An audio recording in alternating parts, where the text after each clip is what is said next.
सच्चिनंदन दास जी बरसाना से। जी। राधे राधे महाराज जी, आपके चरणों में कोटि कोटि दंडवत प्रणाम। महाराज जी, हमारे कंठ से महामंत्र गुरु मंत्र की, महाराज जी इनका भाव ये था कि ये मंत्र इनके गुरुदेव से आज्ञा हुई कि नाम मंत्र जप करो। फिर इन्होंने मंत्र जप जैसे स्टार्ट किया और काफी समय जब स्टार्ट रखा तो इनके कंठ से महामंत्र गुरु मंत्र की आवाज इनको ऐसा लगा कि कंठ से आ रही है।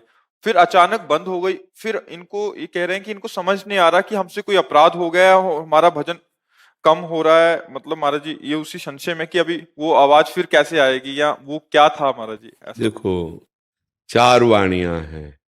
वैखरी वाणी जो आपके कान तक अभी पहुंच रही है, मध्यमा जो कंठ से होती है, पश्यंती जो हृदय से होती है, परा, परावाणी भगवत स्वरूप है।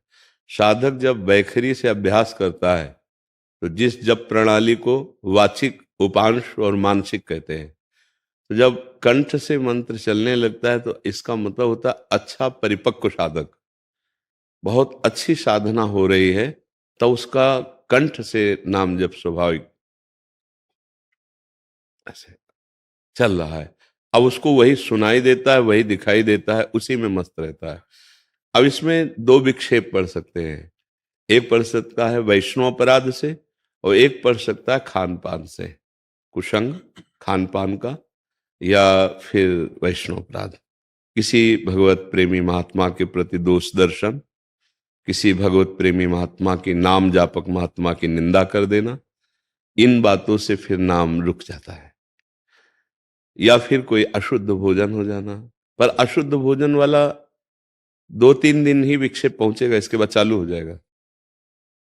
पर यदि लंबे समय तक ऐसा नहीं है तो खोजना चाहिए। किसी वैष्णव का अपराध बन गया, हम वाणी से ना बोले हों, पर हम दृष्टि से दोष दर्शन करके उसके प्रति दोष बुद्धि कर ली, तो फिर नाम रुक जाएगा। क्योंकि नाम बहुत करुणा करके स्फुरित होता है। ये कोई अपने बस की बात थोड़ी है, ये भगवान की कृपा। जब कृष्ण कृपा होती है तो कृष्ण नाम स्फुरित होने लगता है, जिह्वा पे, कंठ पे, हृदय पे।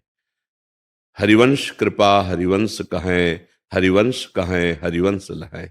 कृपा से नाम आता है, नाम से ही कृपालु भगवान का दर्शन होता है, साक्षात्कार होता है, अनुभव होता है। तो एकांत में अपने प्रभु से प्रार्थना कीजिए कि मुझे तो पता नहीं, लेकिन मैं संपूर्ण विश्व के व्यक्त अव्यक्त समस्त महापुरुषों को प्रणाम करके क्षमा मांगता हूं। यदि जाने अनजाने में कोई अपराध हो गया हो तो प्रभु मुझे क्षमा कीजिए। अगर उस समय किसी संत की झांकी आ जाए तो ध्यान करो, क्या उससे आपका कोई दोष दर्शन हुआ, क्या उससे कोई वार्ता? अगर नहीं आती तो सच्ची मानिए माफ हो जाएगा। भगवान बड़े कृपालु हैं। कोई हमसे भूल चूक होती है तो राहत न प्रभु चित चूक किए की, करत सुरत सै बार ही की। पर नाम रुकता है दो ही कारणों से। पर पहला जो कारण है वैष्णव अपराध, इसमें तो जब तक मोचन नहीं होगा तब तक नहीं चलेगा। लेकिन भोजन कुसंग आदि का ये 1-2 दिन में साधक चतुरता पूर्वक सावधानी पूर्वक चला लेता है। जैसे अशुद्ध भोजन हो गया तो गंदे विचार आएंगे, विक्षेप पड़ेगा, मानसिकता बिगड़ जाएगी। पर 2-3 दिन फिर वो अन्न जब पच करके रक्त में, और रक्त जब जल जाएगा तब फिर शुद्धि हो जाएगी, फिर उसका विवेक काम करने लगेगा।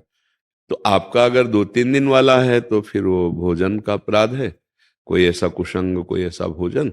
अगर लंबे समय से ऐसा है तो फिर कोई वैष्णव का अपराध बन गया। कभी कभी हमें वैराग्य आदि का अभिमान हो जाता है, और हम किसी महापुरुष को न जानने के कारण बाह्य स्थितियों का निरीक्षण परीक्षण करके उस पर दोष दर्शन कर लेते हैं। एक स्थिति ऐसी होती है जिसमें शरीर भाव खत्म हो जाता है, तो फिर भगवान के वो महापुरुष कभी राजा महाराजा की तरह देखे जाते हैं, तो कभी फुटपाथ में भी देखे जाते हैं। दो प्रकार के, एक आचार्य कोटि के महापुरुष, अब सोने की खड़ाऊं, सोने का सिंहासन, छत्र, ऐसा तो आप सोच सकते हैं कि विषयासक्त है क्या। लेकिन हो सकता है वो ब्रह्मबोध संपन्न हो सकता है वो भगवत प्राप्त महापुरुष हो। एक ऐसे जो फटे पुराने कपड़ों में भिक्षुक जैसे दिखाई देते हैं, हो सकता है प्रिया प्रीतम उनके साथ खेलते हो सकता है वो ब्रह्मबोध महापुरुष हो। ऐसे पहचाना नहीं जा सकता, बाह्य प्रकृति से, बाह्य चेष्टाओं से पहचाना नहीं जा सकता। तो हम कभी कभी ऐसा दोष दर्शन कर लेते हैं जिसको हम समझ नहीं पाते, जब हमें वैराग्य का अभिमान होता है।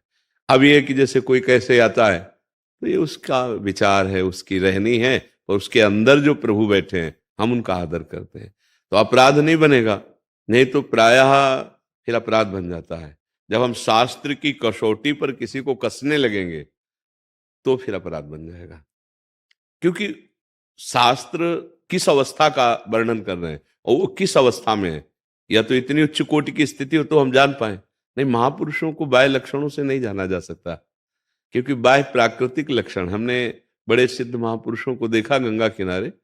अब जैसे परमानंद स्वामी जी थे, बहुत उच्च कोटि के महापुरुष, जिनको शरीर का भान भी नहीं रहता, कभी दिगंबर ही ऐसे निकल पड़ते थे। तो जैसे सभा में माताएं बहनें सब आती हैं, तो जब उनको शुद्ध आती थी तो डांटते थे शिष्यों को कि एक वस्त्र पहना देते, क्यों नहीं पहनाया, ऐसे डांटते। शरीर की वास्तविक वो बहुत महापुरुष। तो जैसे कोई आता ना तो ऐसे, भैया तुम्हारे गाय है?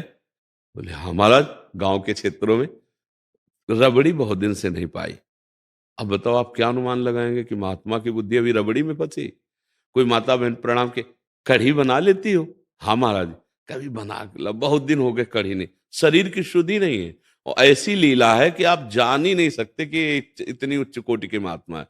तब विनोद आता कि अरे जैसे भगवान को जानना कठिन, ऐसे भगवान की स्थिति को प्राप्त हुए महापुरुषों को सोई जाने जे देव जन आई, तो जानत तुम्हें तुम्हें हो जाए। अपने लोग गुरु कृपा से संतों का संग किए थे ना, तो पता चल रहा, तब ये हंसी आती कि को तो कैसे कोई जान सकता है इनको, ये पीछे किस कोटि के महात्मा है, सामने कैसा व्यवहार कर रहे हैं। और जैसे कोई ले भी आया ना तो जरा से ऐसे चखा, वाह भैया बहुत बढ़िया है, जाओ आप लोग पाओ। ये हो कि भाई रबड़ी आ गई तो आधा किलो पा, ऐसा जरा से चखा बस ऐसे। तो मुझे लगता है कि हम अगर साधु महात्माओं की बाह्य क्रियाओं को देखें, इसी का दुरुपयोग हो जाता है, इसी का दुरुपयोग हो जाता है कि अपने लोगों को स्थिति वो प्राप्त होती नहीं, और स्थिति जो लिखी वो हम जब नाटक करने लगते तो दम्भ हो जाता है, पाखंड हो जाता है। और जब कोई हमको अगर डांट लगावे तो हम ये कह देते तुम हमारी स्थिति को जानते हो क्या। ये धोखा हम लोग अपने साथ कर लेते हैं। नहीं, वास्तविक स्थिति में जो पहुंचे हुए महापुरुष हैं उनको केवल वही परिचय दे दे तो पहचाना जा सकता है, अन्यथा नहीं। बाहरी लक्षणों से जाना नहीं जा सकता है कि अंतर की स्थिति क्या है, क्योंकि बाहरी वो बालवत चेष्टाएं करते हैं। जैसे आद्य गुरु भगवान शंकराचार्य जी जा रहे थे, पीछे उनके 10 शिष्य थे, तो एक जगह मछली बिक रही थी, तो जिंदा मछलियां उठाई और ऐसे मुख में, तो 4 जो शिष्य थे वो खड़े रहे, और अन्य ने पा लिया, देखा ऐसे वैसे। आगे बढ़े तो कांच खोलाया जा रहा था, गलाया जा रहा था, खप्पर में भरा, नारियल के खप्पर में खोलता हुआ कांच पी गए। और वो जो पीछे नहीं पिए थे वो तो वो भी नहीं पिए, जो नहीं खाए थे। जो खाए थे उनसे पूछा कि तुमने मछली क्यों खाई? तो उन्होंने कहा महाराज आपने पाई इसलिए, आप गुरु हैं, आपने पाई तो मैंने पा लिया। उन्होंने कहा हम पी रहे हैं ये गला हुआ कांच, पीजिए। और वो तो नहीं पी पाए। कैसे पियो, मर जाएंगे। तो उन जो शिष्यों ने नहीं खाया था उनसे कहा क्यों नहीं खाया? बोले आपकी आज्ञा नहीं थी, आप आज्ञा करते तो हाँ ठीक है। ऐसे किया तो मछली जो थी ना वो सब जिंदा निकल आई, कांच पीने के बाद भी। महायोगी आद्य गुरु भगवान शंकरा ऐसे किया। जब शिष्यों से कहा, अब वहां तो सब लीवर में जाके फंस गई थी, मर गई थी, चबा के खा लिया था। महापुरुषों के आचरण जो उनके आज्ञा और उपदेश के अंतर्गत हो वही करने चाहिए।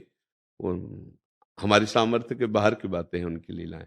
महापुरुषों के आचरण जो उनके उपदेश हमें दिए गए हो, उससे जो मिलते हो वही हम कर सकते हैं, अन्यथा नहीं। बस प्रणाम है, क्योंकि आप सर्वसमर्थ हैं, आप कुछ भी खाएं कुछ भी करें, वो हमारा विषय नहीं। हमें क्या आज्ञा है, हमें ये दे। तो महापुरुषों को बाह्य आचरणों से नहीं पहचाना जा सकता। उनका एक बहुत अद्भुत स्थिति से अद्भुत लीलाएं होती, जैसे भगवान की। भगवान ने जब देखा मुंजा टवी में गाय फंस गई और सब ग्वाल वाल पुकारने लगे कन्हैया, तो अभी 5-7 वर्ष के कन्हैया हैं, कहा सब आंखें बंद करो। पूरी अग्नि को मुख में पी गए भगवान। मुंजा टवी की अग्नि शांत एकदम पूरी मुख में पी गए। जैसे काली मर्दन की आप पूरा जहरीला जल भगवान जो करते हैं वो हम कर नहीं सकते, वो गा रहे हैं हम। भगवान जो आज्ञा करते हैं, जैसे गीता जी में, अब हम वो करेंगे। जो भगवान ने आज्ञा करी वो आचरण जो भगवान के मिलते हैं वो हम करेंगे। वो जो सब कुछ करते हैं वो हम कर नहीं सकते। जैसे गिरिराज जी उठाया तो हम 100 ग्राम बाट इस अंगुली में 7 दिन 7 रात नहीं रख सकते। वो 21 किलोमीटर के गिरिराज जी पूरे उठा के 84 कोस के ब्रजवासियों की रक्षा, वो भगवान है। हम उनकी समानता थोड़ी कर सकते हैं। जैसे लोग कहते हैं भगवान माखन चोरी करते थे, चोरी वो करे जिसके घर में ना हो। मान लो भगवान ने ना मानो आप, तो नंद बाबा के यहाँ भगवान जो प्रकट हुए, तो नंद बाबा के यहाँ 9 लाख गवें थी। तो वहां दूध बाल्टियों में थोड़ी रखा जाता था, कुंडों में रखा जाता था। दूध कुंड, दही कुंड, घृत कुंड, ऐसे मक्खन के कुंड। जिनके यहाँ लाला दिन भर स्नान करे तो कुंडों को पार नहीं पाएगा, वो लाला दूसरे को माखन चोरी करेगा? नहीं। जिन गोपियों का भाव हुआ कि काश जैसा यशोदा मैया को सुख देते हैं, ऐसे मेरे घर में आए, उपद्रव करे सखाओं के साथ, और मैं इनको पकड़ूं, फिर ये डर पे, फिर मुझसे क्षमा मांगे, ये मैं जैसे मैया के साथ सुख वो मैं ले। तो भगवान ये था माम प्रपद्यन्ते तास्ते, वैसे चोरी चोरी चुप चुप जाते साथ अपने सखाओं के साथ, और वही उपद्रव करते जो जो सोचा था। और वैसे ही वो जब पकड़ती कलाई भगवान की, और भगवान डरप के देखते, निहाल हो जाते कि। तो अब इस बात को हम कहते हैं कि भगवान ने माखन चोरी की? नहीं नहीं, हमें भगवत लीलाओं को किसी विज्ञ महापुरुष से समझना होगा। ऐसे ही भगवत प्रेमी महात्माओं की जो ऊंची अवस्था के होते हैं, उनकी बाह्य लीला हम नहीं समझ सकते। तो जब हम बाह्य लीला पे दोष दर्शन करते हैं तो फिर हमारा भजन रुक जाता है। तो हमें चाहिए सब में भगवत भाव करते हुए अपने को सुधारना है, अपने को भगवत भाव में लाना है। ठीक है, आप एकांत में श्री जी से प्रार्थना करना, वो सबकी स्वामिनी है। अगर वो कोई छवि तुम्हारे मस्तिष्क में देती है कि आप उस महात्मा से मिले, कभी उससे दोष दर्श, तो आप जा करके प्रणाम करें, क्षमा याचना करें। अगर कोई चित्र नहीं आता आपके मानो, तो श्री जी क्षमा कर देंगे, बहुत कृपालु करना में। जी।